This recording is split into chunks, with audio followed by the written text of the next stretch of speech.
A'udhu billahi minash shaitanir rajeem. Bismillahir rahmanir rahim. Alright guys, we're going to quickly talk about friends and the kinds of friends you need. We're going to quickly run down through 4 points to quickly tell you about what kinds of friends you should be looking for, what kinds of friends you should be yourself. So the first thing is, straight up, is that the Holy Prophet Muhammad said that you should pick those friends who have very strong faith because they influence you really, really well. So that's important because we see in the time of the second caliph of the Ahmadi Muslim community, Ahmadi Muslim, he actually said that there was a student that came to him complaining that he had atheistic beliefs, beliefs about various problems. That student was simply told to change his seat and change his company in his class. When he did that, he actually started removing these thoughts from his mind. The next most important thing, number 2, is that you find those kinds of friends that are truthful. Now this is really important. This is actually in the Holy Quran as well. It says that be with those people that are truthful. You should find those kinds of friends that tell you to your face exactly what they think that you're doing right and exactly what you think that you're doing wrong. Why is that so important? Because on the day of judgment, it's also said that no friend will be able to supersede or help another friend. They will not be able to have what we call a sifarish. So your friends might in this life be doing silly things with you, trying to back you up for stupid things that you do. But when it comes to the day of judgment, none of them will back you up. So you'll be there on your own. Don't forget that. Point number 3 is a point which comes in the form of a story actually, and that is that we see that Hazrat Bilal, may Allah be pleased with him, was actually an Abyssinian slave in the time of the Holy Prophet Muhammad. And when it came to the time that he was proclaiming faith of Islam, proclaiming belief in one God, he used to say Ahadun Ahad. He used to say that there is only one God. His master, or his so-called master, used to beat him so bad, forcing him to recant his faith, but he never did.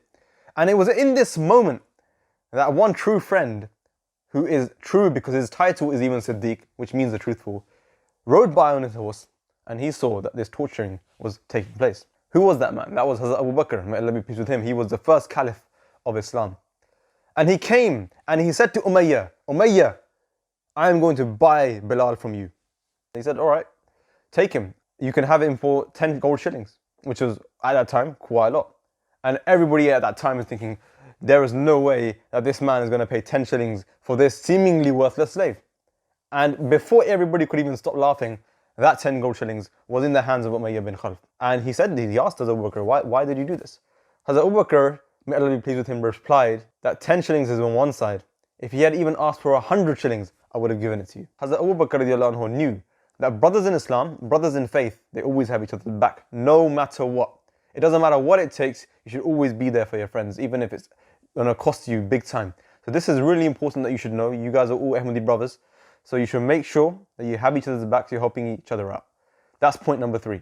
Final point, point number 4. Now this is another story which is going to tell us how we should deal with our friends when we're trying to help them. It was actually the time of Hazrat Ali radiallahu anhu's marriage. Now Hazrat Ali wasn't as wealthy as Hazrat Usman, and of course he was looking to sell things so he could pay for his marriage.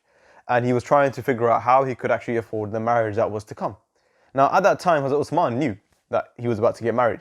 So Hazrat Usman radiallahu anhu came to him, and Hazrat Ali actually asked if he would buy his shield because it was a difficult time. So Hazrat Usman gladly accepted that trade. He said that, okay, you give me your shield, I'll give you some money for that. Now on Hazrat Ali's wedding day, Hazrat Usman approaches him, and what does he do? That very shield that Hazrat Ali had sold to him, he gifts it back to him. He gifts it back to him, free of cost. Now why did he do that?